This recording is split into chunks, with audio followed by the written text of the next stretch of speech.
We'll treat you right. We'll treat you right. They treat me right, and Matt is here right now, 5 minutes after 10 o'clock. It is November 2nd, so if you're thinking about getting a car for somebody for Christmas, this is a good time to go to see Matt at Crossroad Auto Sales. That's an awesome gift to get a car, wouldn't it be? Yes. Matt is also here to represent Sunrise Automotive, another company he owns. It's the garage where my auto repairs have taken place. And always kept my car in nice running order until I hit a cow. Then... There's nothing you can do about that, is there? Nope. How you doing? Did you have a good Halloween? Well, I mean, I had a good weekend. Do you do Halloween? Or? No. Oh, you don't do Halloween? No, I don't do Halloween. Okay. You don't have candy, nothing? We have candy out here if you missed any. I had a bowl. Do I need to do candy? I don't either, but we had a bowl of candy. I sat on my porch, waited for trick-or-treaters, not one. Didn't get one. So I got a lot of candy left over. So now you got a bunch of candy. Now share the wealth. Is that what? So you brought in all that candy? Well, me and Robin, yeah. Okay. Yeah. Twizzlers are in there. Twizzlers make mouths happy. My son loves Twizzlers. Does he? Take some. I'll take him some. Joey loves Twizzlers. So far, knock on wood, my car is nice, and I'm enjoying it. By the way, I didn't realize my car was a politically incorrect car. It's politically incorrect? Yeah. I didn't know that SUVs were somehow like the bad guy on the road or something. Why? Is it a gas guzzler or something? It's not too bad. No. Well, really, you don't have an SUV. You have a crossover. Oh, I don't? Now, what does that mean? Of course, it's some crossroad? No, it's a crossover. It's crossed over the line. What does that mean? Well, what it means is, with crossovers, it's not an SUV is basically. Let's put it like this. Here would be an analogy: station wagon on a truck chassis and drivetrain. Oh, okay. Okay. A crossover is kind of like the SUV body, but on a car chassis and drivetrain. All right. So with a crossover, you typically get a little bit better gas mileage, and you get the room. An SUV, you get the gas mileage of a truck, which is not with always a little bit with more room. Okay. And that's the best analogy, like the Tahoes and the Yukons and the Expeditions. Those are SUVs. Like I drive an Expedition, which is an SUV. So do you ever have an environmentalist say to you, I hope you don't mind heating the world up, whatever they say. No. Hope you don't mind contributing to global warming and the extinction of our species. No, I don't think anybody's ever quite said that to me, because I tell them to shut up. Yeah, me too. That hasn't happened to me either. But I was watching the video. This guy, he just stops at a park I guess with his family, and this woman gets out and she starts yelling at him, and he's videotaping it, and so now it went viral. Because of the car he's driving? Yeah, because she's in this little car that is smaller than my left shoe, and she's upset because he's hurting the environment. And when they showed the vehicle, I said, hey, that almost looks like mine. That's what she's having a hard time with. Well, I don't know. I would just, you remember a few years ago when we had the oil leak out in the Gulf? Yeah. With BP and all that stuff. And BP did what they were asked to do as far as cleanup and stuff like that. Right. And how there was millions of gallons of oil that were dumped into the Gulf. Yeah. Well, one of the things that I've seen, and I'm not a scientist, and I'm not a this, and I'm not a that. You are a scientist. I'm a mechanic, dude. But you understand science. I understand certain things. I understand certain principles of science. But here's one of the things that I saw with the oil spill over in the Gulf. It's amazing. It's absolutely amazes me that BP I think they did a fine job cleaning up the best that they could. But then there was the final touches of the cleanup came from the earth, came from from the ocean itself. Just yeah. Yeah, you know what I'm saying. It's amazing how the planet is able to take care. Because you know what, I'm not a scientist either, but I bet you know more about this than me. But here was my thought at that time. Aren't there times when underneath the surface, underneath the bottom of the ocean, that oil would come out naturally? I would think. You would think so, right? I would think so. So, you know, I think, you know, and it's like the human body. You know, the human body has built-in things. There's things within us that are built in. Right. Like, for instance, if we hurt something, you know, and we swell. You know, we broke a finger and our finger swells. Why does it swell? It's our body's way of protecting it. Yeah. Of, you know, and it's amazing how the body can heal ourselves. You know, we can heal ourselves. Right. And, you know, and I don't know, the whole global warming thing. Mm-hmm. You know, all this well, stuff. now there's a report this morning, not on some wacky report. This NASA, is right? It was from NASA? about Antarctica having more ice? Yes. Yeah. So, good morning. You're on the air with Matt. Good morning, Matt. Good morning, Matt. Morning. I hate to bring the subject back down to earth here, but Matt, I want to talk to you about those jump boxes, those portable jump boxes. Oh, yeah. Yep. I bought a couple. I bought one at Walmart, but it's only a boost charger. It's not a jump box. Okay. And then I bought another one at Napa that was a little more money, and it says it is an actual jump box. It says 400 amp peak, 270 cranking. And I was wondering if you knew the amps peak and cranking for those boxes that you sell. 650. 650 peak and yeah, it's a it says 650, you know, / 650, so I'm thinking it's a 650 amps, 650 peak. When I go to the auction, there's a guy out at the auction that sells the ones that are like 400 amp, and I typically bring mine in the auction because if I go out there and look at a car and it doesn't start, it's just a pain to go find somebody and they wheel over the big jump box. So I just bring it in with me because it's small enough to just carry with me. So there was a diesel out there. Yeah, that wouldn't start. This was just a couple weeks ago.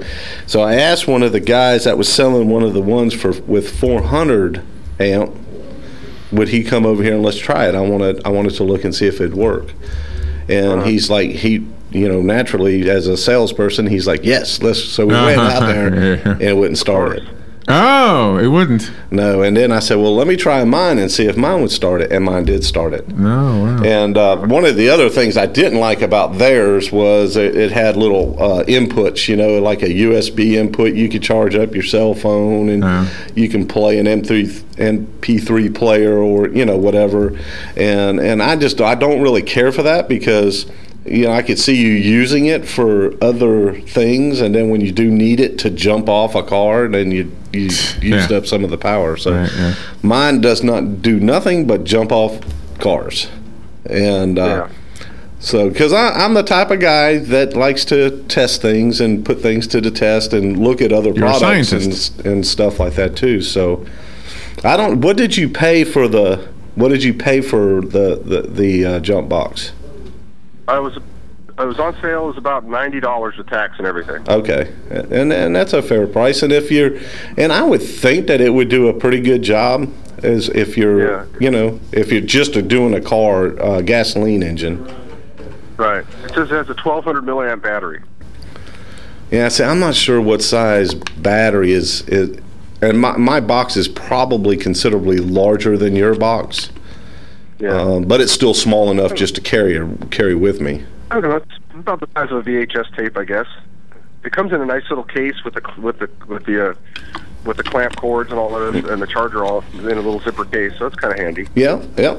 And the good thing about them, if it's nanotechnology, then that's small. That's not what I was picturing at all. The size of a VHS tape. Wow. Yeah, mine's a little bit bigger than a VHS tape. Yeah, it may be a little fatter than that, but about that square. Yeah. Yeah, they're neat. Probably pretty much. I got to get one.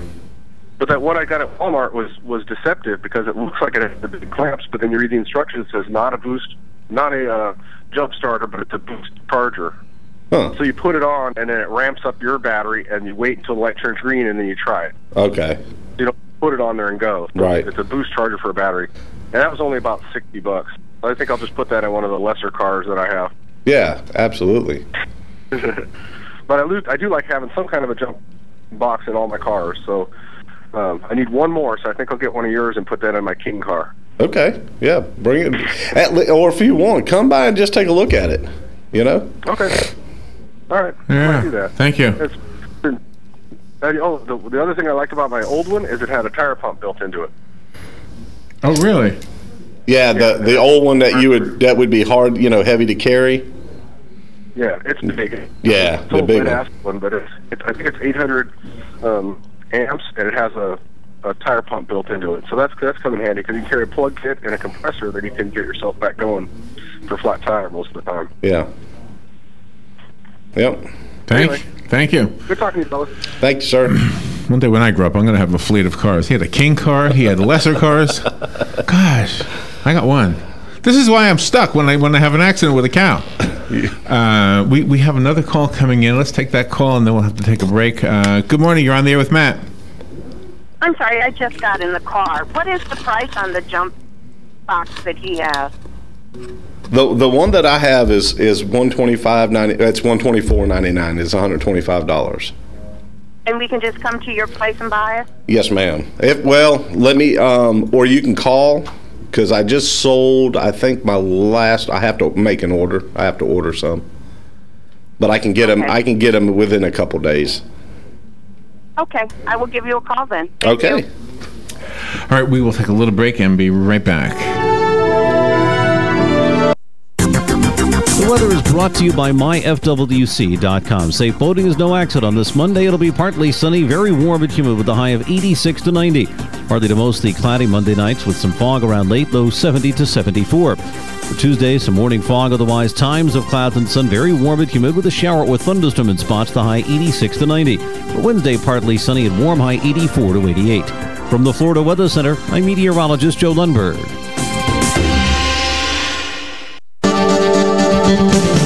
Ocala Aviation now has opportunities for flight instructors. Wait, hold on. Brad, is this correct? You're looking for instructors, not students? Actually, we're looking for both. Well, that's descriptive. Well, I need flight instructors because we're now affiliated with a major university and can offer 4-year degrees. Plus, we're also approved to work directly with VA students. Okay, so a degree in what, and what's a VA student? Well, it's a bachelor's degree in aeronautics, which includes a commercial pilot's license, and there's financial aid available. By VA students, I mean veterans. They now have access to new benefits to pay for flight training. Okay, so you have new opportunities for new students. What about the instructor side of it? Well, with new students, we need more instructors. Well, yeah, that makes sense. So, if anyone out there is a flight instructor, I want to encourage them to come see me. And if they're not an instructor but have their commercial license, we can help them become an instructor. So they get their instructor license and have a job too. Exactly. So you got a lot going on. The VA, the college, and now hiring instructors and future instructors too. Yep. So now can we get the commercial started? Already ahead of you. Call Brad to get your adventure started today at Ocala Aviation, 861-7484. If you're anything like I was, the thought of getting older was the last thing on your mind. But here we are. For me, it started slowly.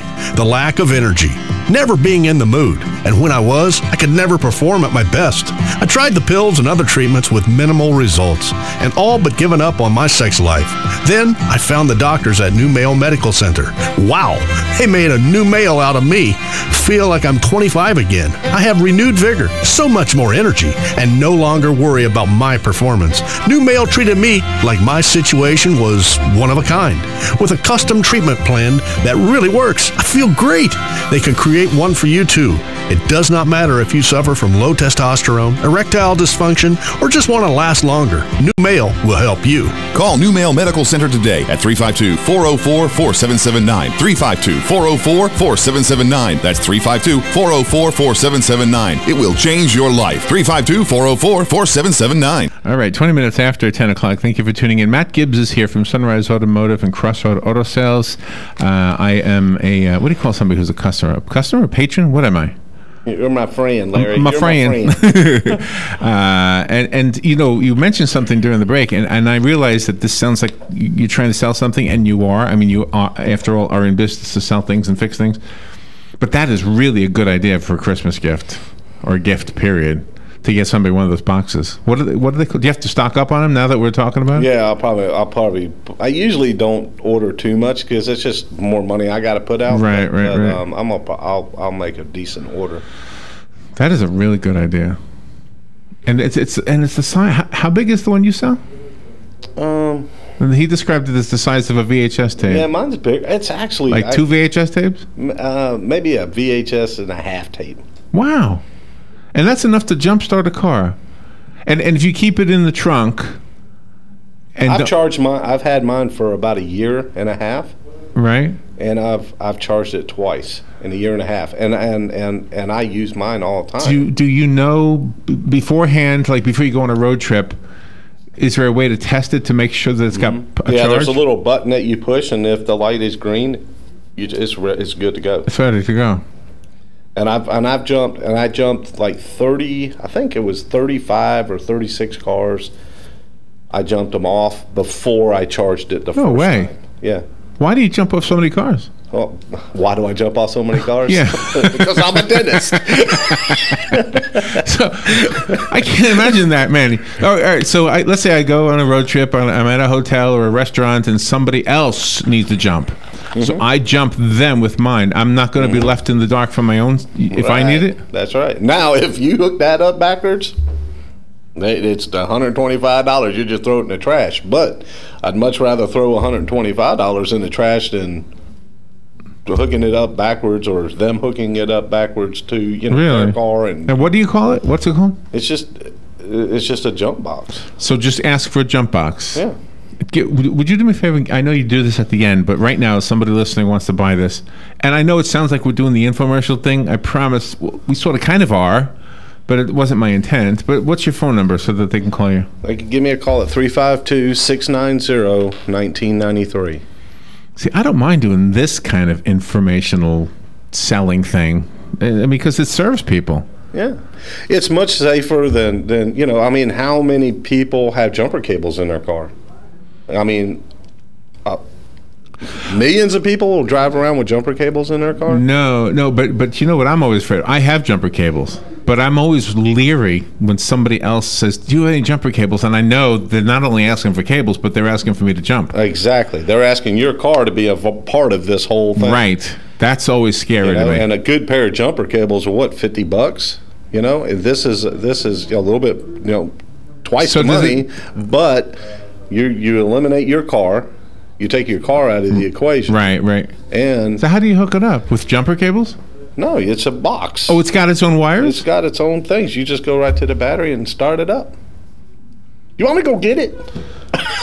No. How are you going to do your radio show if you're going to get it? I'll bring it in. I almost said yes, but no. Next week I'll bring it in. It's sitting in my car, right? I bring it with me. I have like 3. But you've ready a VHS and a half. I understand how big it is now. It's not big. It's not heavy. It's easy to carry. I mean, the shop, I have a big, 5,500 big old giant jump box that we have at the shop that everybody lugs. The thing must weigh 50 pounds, and you got to lug it around. Right. But if I'm out on the car lot and something doesn't start or something, instead of going into the office and getting a big old giant one, I just go out of my truck and get my little one, and it works. It does the same purpose. Are you ever surprised when somebody says my battery's dead and it's not the battery at all? Like the engine's turning and turning and turning? Yes, all the time. People say. It's amazing that people will say, my car won't start. Okay, so now that's not the amazing part. Right. The amazing part is, does it crank and not start? Right. Or is there just a no crank condition? Right. And that just people don't they don't comprehend that. Yes, I think you're right. Yeah, it just doesn't start. Well, is the engine going ying ying ying? Is it turning over, and it won't start, or is it going nothing, just completely dead? Because the other thing that seems like a dead battery is a frozen starter.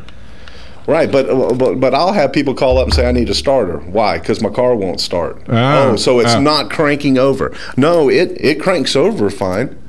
It just doesn't start up. Well, you've just eliminated the starter. So the starter, if it's cranking over, then it starts. And so is the battery then. No, if it's cranking over, how could it be the battery? It could be. That's what I mean. If it's cranking over but not starting, then the battery and the starter must both be working. They're both working. Okay. So we got something else. A fuel issue, spark issues. We got another problem. That's why we don't like to diagnose our own selves unless we know what we're doing. You have a phone call. Good morning. You're on the air with Matt. Hey, good morning, Matt. Good morning, Larry. Morning. Hey, Joe. This is it's kind of a question and get your opinion on this. There's a lot of us out there with vehicles that still have a 7-inch sealed beam headlight. And I understand that you can get the 7-inch bucket and replace the H4 bulb with an LED bulb. And I just want to know if you've experimented with that or done that yet for any of your customers, and I'll hang up and get the answer.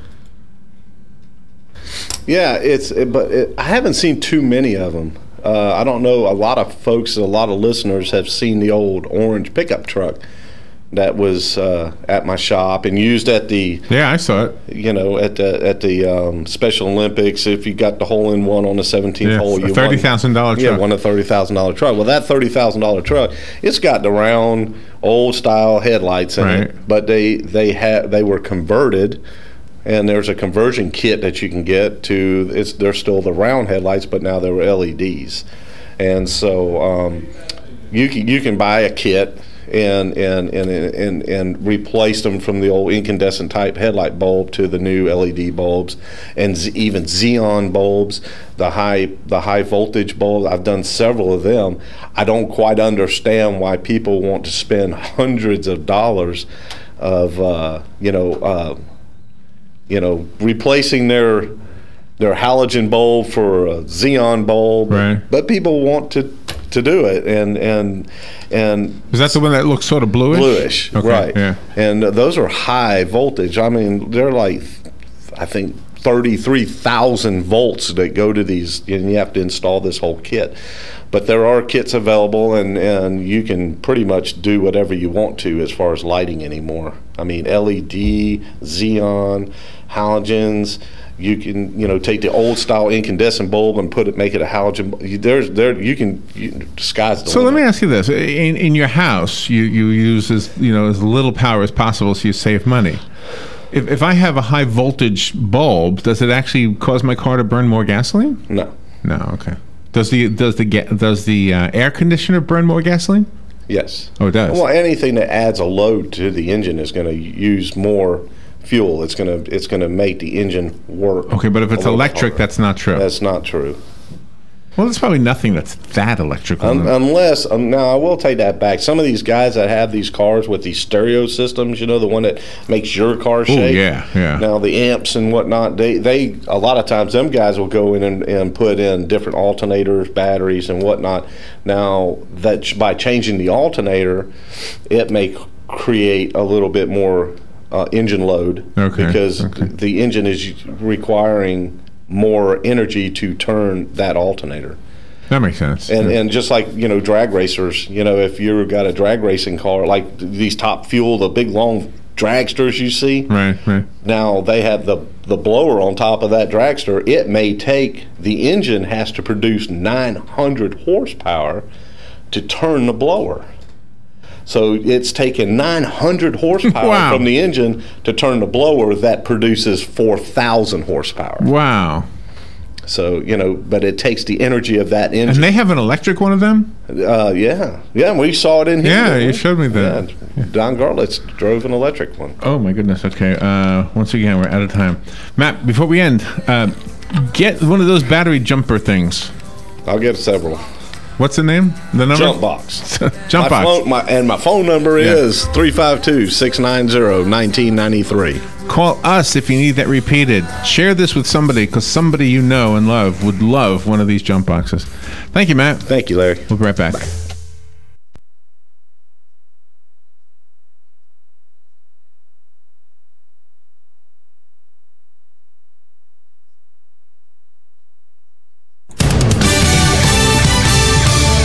News Radio, I'm Carmen Roberts. A disagreement over what brought down the Russian airliner in Egypt. A Metrojet official says the plane's crew did not send a distress call and did not contact Egyptian traffic controllers before the jet crashed into the Sinai Desert.